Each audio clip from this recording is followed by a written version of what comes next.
another episode of SaaS Stories. I'm so excited to be joined today by Arjun from Zync AI. Welcome. Thanks, Joana. I'm excited to be here. Great. I always start the first question pretty much the same, which is tell me about yourself and your mission with Zync AI. What are you trying to achieve? What gaps did you find in the market? Why the heck did you do it, basically? Yeah, for sure. Just a bit of background. I come from a very technical background. I spent like a significant part of my career building software, worked at Microsoft for about 8 years, building like large distributed services. And there worked in a smaller company for a couple of years called Foursquare, like building more consumer products for a couple of years in San Francisco. And then I started a company before this called Ambit, which was a um, product that uses like AI voice technology to understand how people communicate and talk to each other in meetings and like negotiations and like in educational institutions. And that was also a SaaS product that we launched. This was in 2016, 2017, that time frame. And then I've launched Zync recently, and recently I say like, it's been about 3 years since we launched the company, but it feels very quick these last few years. And here the mission for us again, right? Like the large underlying mission has always been about how we can leverage AI in changing how people behave, like the human behavior, to like bring out the best in humans. And that's kind of like the very core underlying mission, I would say. But more specifically with Zync, as it stands today, the software is meant to like leverage AI in how you can build your personal branding, thought leadership, and using podcasts or like video marketing in general, and how you can actually leverage AI to not just create content for you, but like make you generate your authentic personal brand, leveraging AI. Right. Fantastic. I'd love to touch more and go deeper into topics such as AI as well as personal branding, because I'm really curious about both of those. I actually am a huge advocate for personal branding. It's something I recommend to a lot of my clients. So I'd love to get your insights on it. But just before we touch on that, I'd love to just start with the challenges that you faced building this SaaS from the beginning. Like, what were the biggest challenges? Were they going to market? Were they, getting to an MVP level? Where did you struggle the most, and how did you overcome that? Yeah, I'd say like um, one of the biggest, like the building the product and everything was all pretty much in my core competency, coming from like a background of product development and everything. So those were not like the challenges. I'd say like when we started out Zync, we started it as not as a podcast recording studio platform, but more as a virtual event platform. And this was in the core heart of the pandemic when we launched this, when we realized that there is just a lot of people who are moving everything from like their board meetings to board games, like virtually. Like we started this. And well, not just us, me and like 1,000 other people thought about the same thing, I suppose, where like everybody was like getting into this world of like doing virtual events. And eventually like almost all platforms like caught up in like capabilities on like how they could do that. And so the biggest challenges was in launching in a very crowded market. What we thought would be like a unique opportunity turned out to be like a big red ocean, or like the crowded marketplace that you see. So that was one of the first biggest challenge. I'd say like the next thing would be to like say like getting the team right. And like we last year, since we actually pivoted from that into like podcasting last year, I also, my co-founder had to like quit, and which was also like one of the biggest challenges. And like so we had to overcome that and like move on without that. And for the market also significantly shifted, especially the marketing technology and like how marketing teams are organized, also significantly shifted how people spend money and what they spend on and everything. So for us, it was like kind of getting a little bit more into like R&D mode and like getting there and shrinking. And then like now, as we are like growing, starting to like think about like that expansion again. So it's been quite a few challenges since we started. Yeah, for sure. I was definitely one of those people playing the virtual gaming games. They were quite a lot of fun, actually. I can definitely relate. It has been hard, I think, the last 2 years, post-COVID, recessions, the economy. I think there's so many challenges on B2B at the moment, SaaS and tech especially. I guess when marketing, what have you found has worked best? Would it be that personal branding element that you mentioned earlier? Yeah, I mean, marketing is ever shifting, but the one thing that we are noticing now more so than ever, that especially in SaaS products or so, like that content has always been like the core, especially for product-led growth motions. And then the content, what content has shifted quite a bit. In the recent past, it's been very much video focused. The way people consume content has like considerably changed. Like most people go to YouTube now for searching than like Google, and it just tells of how people consume content right now.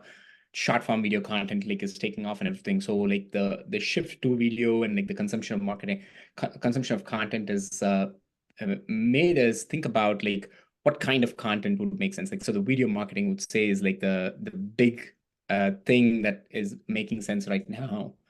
And the personal branding part of it, I wish I had started sooner, right? Like, so you see Yeah. how like everybody, like when we launch a product or so, like people have built an audience for themselves, especially as founders. They have a philosophy, they are answering questions that their audience care about, and they have gone about and building this brand over a period of time. And I wish I had started this. And in fact, like this recent pivot into podcasting and everything for us came from that personal pain point for like many of us going to market in this phase is like we don't have like that brand right now.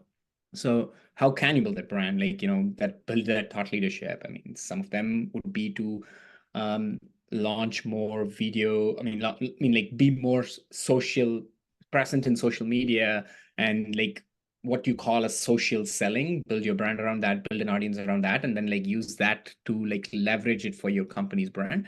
So that seems like one of the more um, reliable ways that people are building their like marketing engine around that. And so I'd say like that's probably at the core of it. And like in fact, like our product is helping with that. So it makes perfect sense for us to also eat our own dog food in some ways. Yeah, for sure. I'm so relieved you said that actually, because for the last few years, that's what I've mainly been recommending and advocating for, like social selling, employee advocacy as well, content. I think video has changed so much. I mean, everyone's attention span is so small now. You really have to engage them quite early on with video. Coming back to Zinc AI now. Yeah. You're promising to get the shows up and running within 5 minutes, I believe. Can you walk me through how you do that? And yeah, just all about the product. Yeah, for sure. I think like podcasting has this big, like, people have this big thinking that like, oh, podcasting takes like quite a bit of time and effort, and it does. And it does a lot of those things. But the best way to get going on this is we recommend is just get started with like whatever like your first episode or like Yeah. first recording or so. And so what we have with Zinc is like an all-in-one platform. So it takes literally like a couple of minutes for you to just create an account, like just set up your basic profile, put like some brand logos, whatever, like, take a couple of minutes for doing that.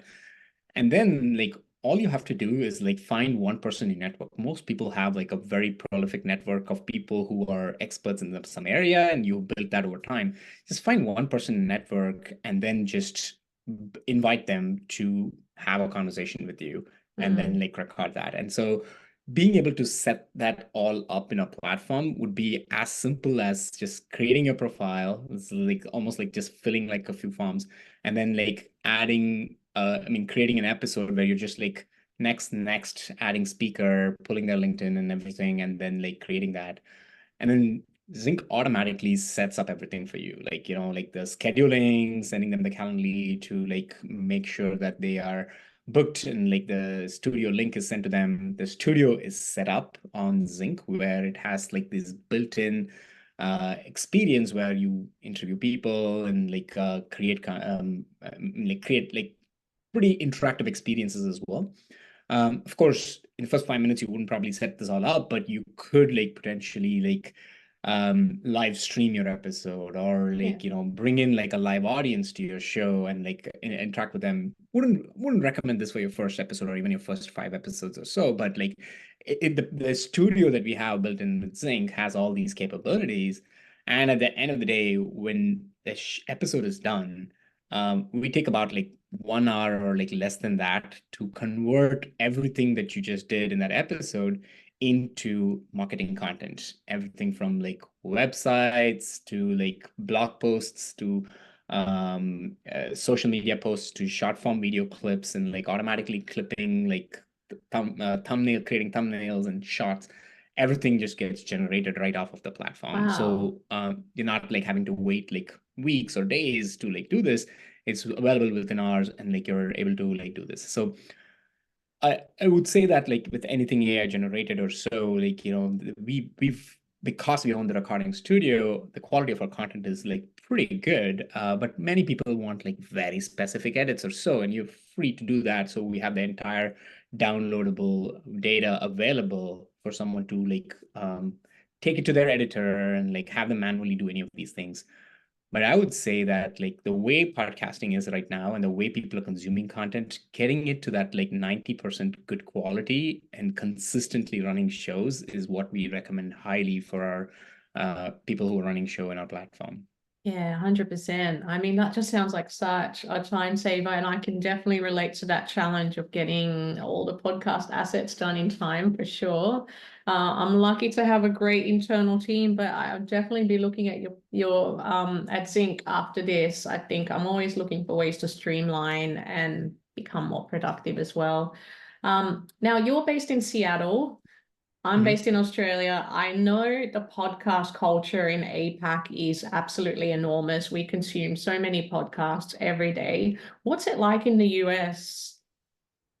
It's changing significantly, right? Like what used to be something that you did when you like drive to work is now transformed into and then like during the pandemic, most people were like listening to it throughout the day because it changed how they behave.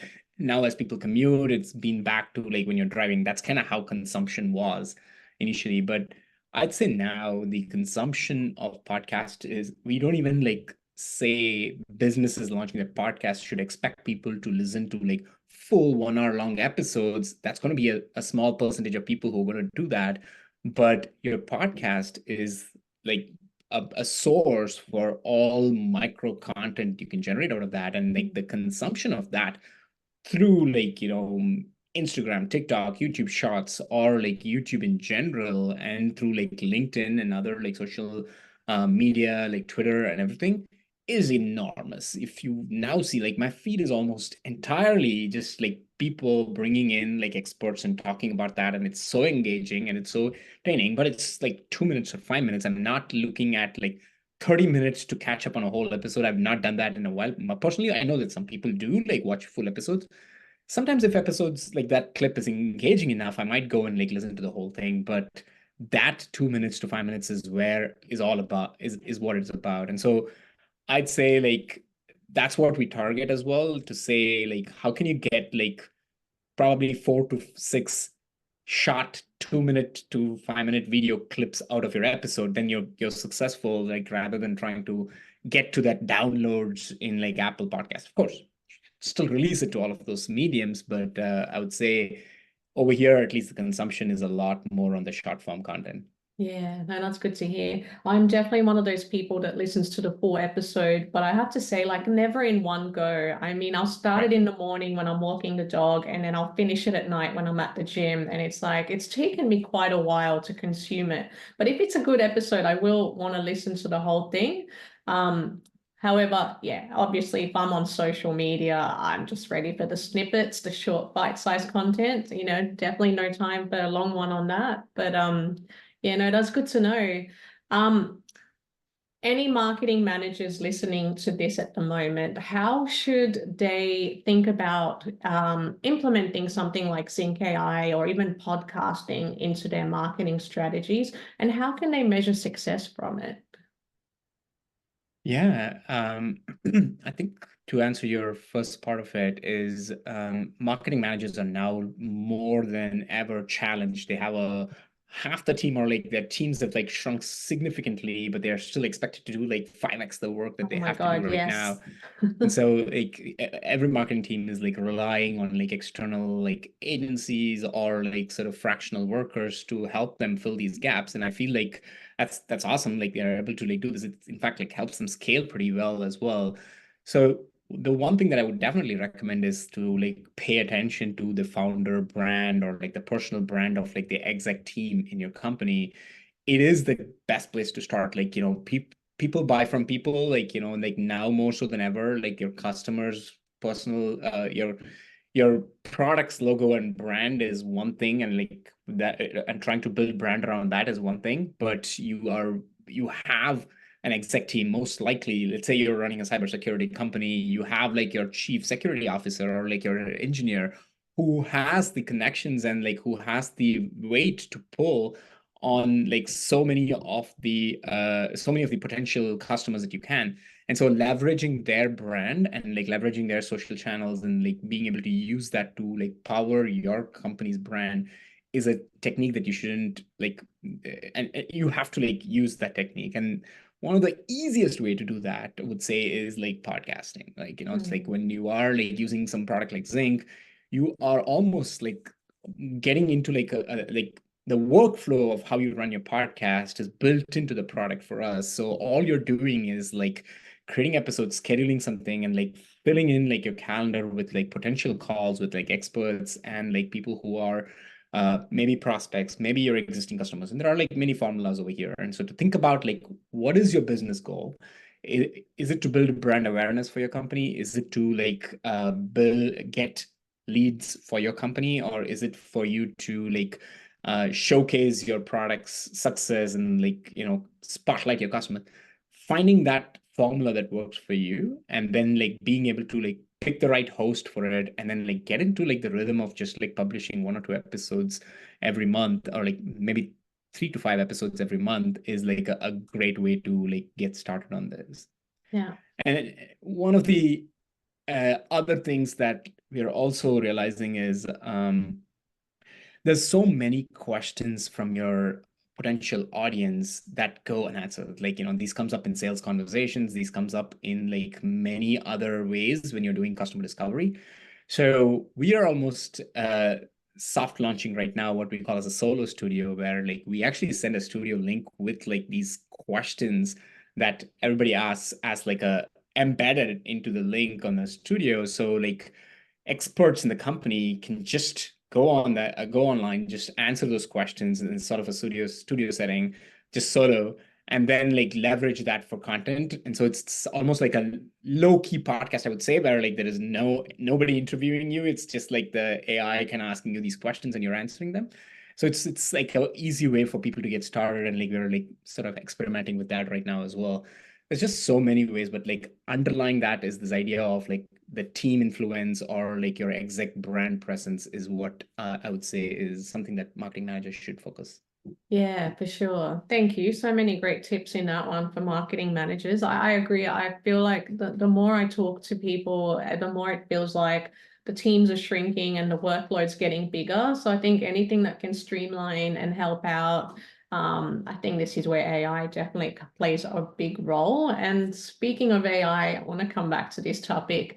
Yeah. What do you feel is the future of AI at the moment? Is it something you feel hopeful about? Is it something you feel scared about? Where do you sit when it comes to AI? I'm not scared of AI, as I think I'm still not like old enough to get scared of technology, at least hopefully. Like at this point of time, I'm still excited. I'm still like very hopeful of the prospect of it.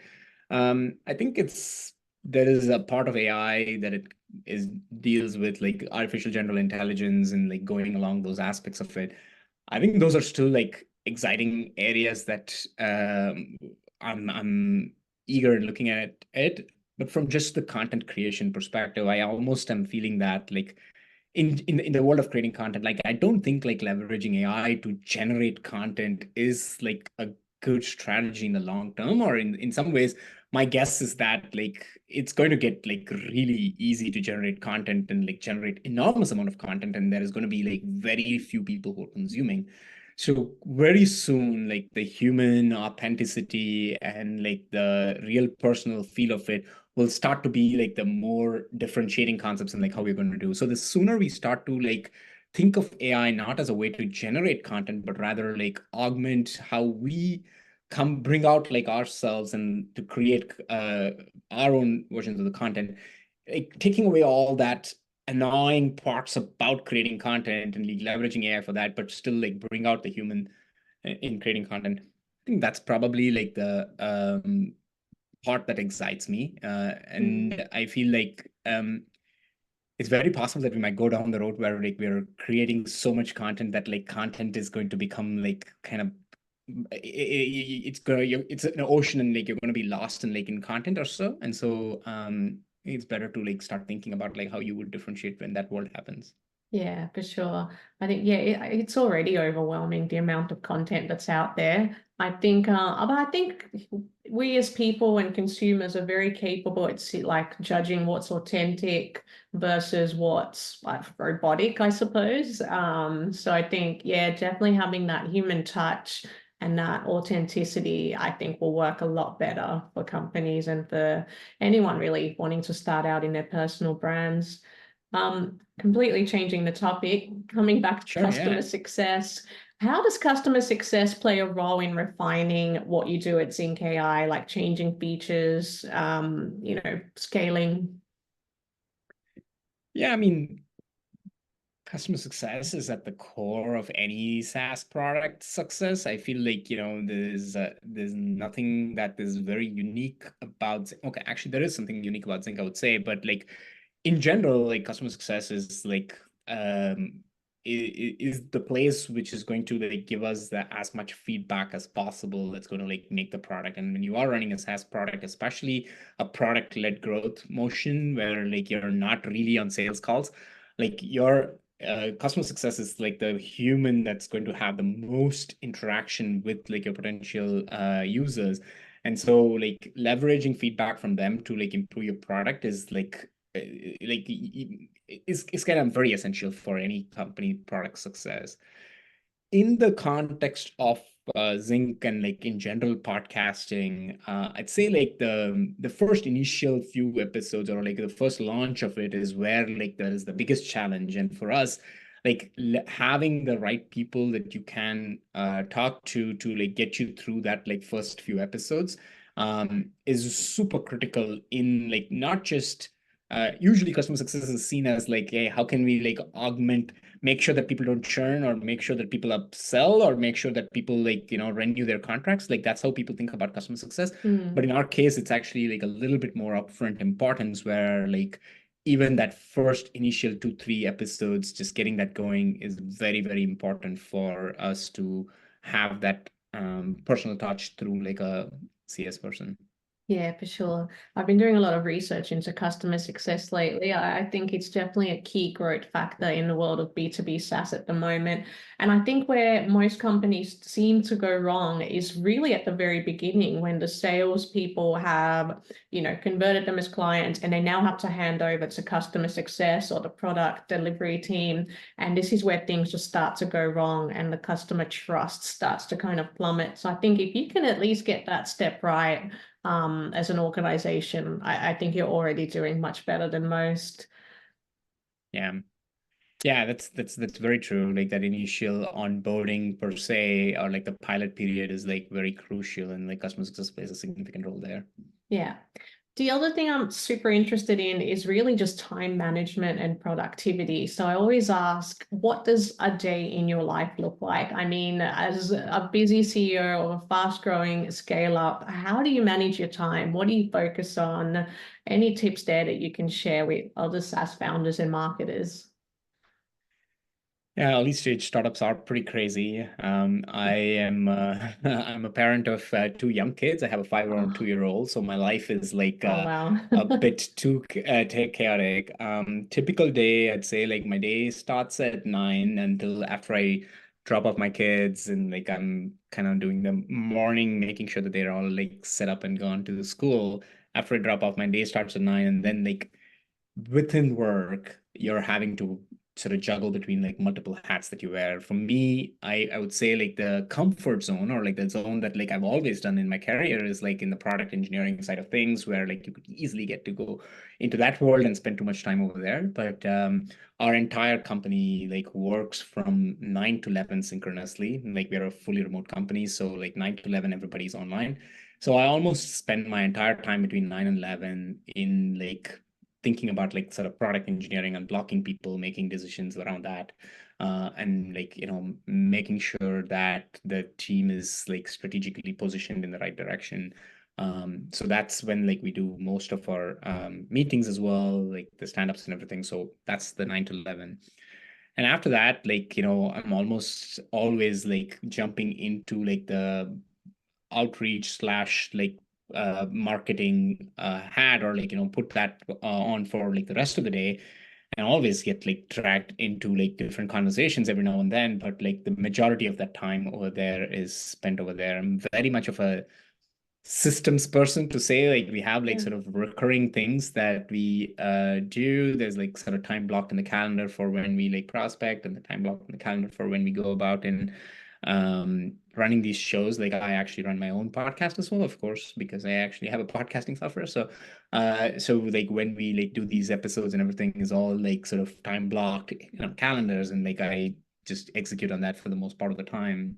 Like my day like kind of wraps up around like 6:30 or so, and like of course break here and there for like lunch and then dinner or so, and then like post that more after dinner, after I put the kids to sleep, and like make sure that they take a while to sleep, which is something that I hope I will fix sooner than later. But like after that's over, I still come back for an hour or a couple of hours in like sort of strategically like thinking about like direction where it's going, like writing down my thoughts. This is more from like a personal wellness, mental space perspective. I had to wrap up what we're doing for the Mm, day and like say like, okay, these other things I'm going to deal tomorrow, so then I can go sleep peacefully, because otherwise I'm going to wake up in the middle of the night and like something yeah. churning in my head. So just like a wrap up and like strategic thinking around that time.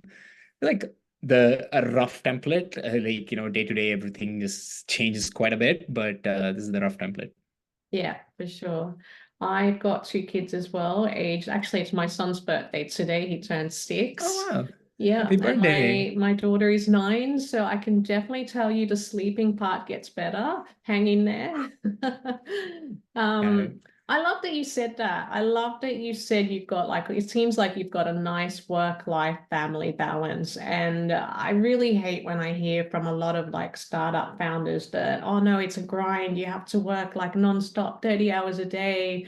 I don't think that's true. I think you can still find moderate success with a work-life balance. And actually, it's a lot healthier and you're much happier as a person as well. I think it's a fine line between yeah, those two things. Yeah, I think setting yourself up for like the long haul is like the way to go. And I think you can easily burn yourself out and like trying to do that. And I wouldn't say that like I'm wise to do this. I've been there, done that, and like got burnt out once before, and like kind of learned through that hard experience that like I would rather do this one a little bit more sustainably than trying to try to get everything done within like a year or like 6 months, and then like wait for things to be awesome after that, because it just never happens that way. Yeah, I agree. I think burnout is terrible. And it, definitely, if you want to have success for the long term, it is something you need to implement, I think, work-life balance. Um, Coming back to advice that you might give to other B2B SaaS marketers and founders, if you just had one bit of advice to give them, what would that be? What's the key to growth?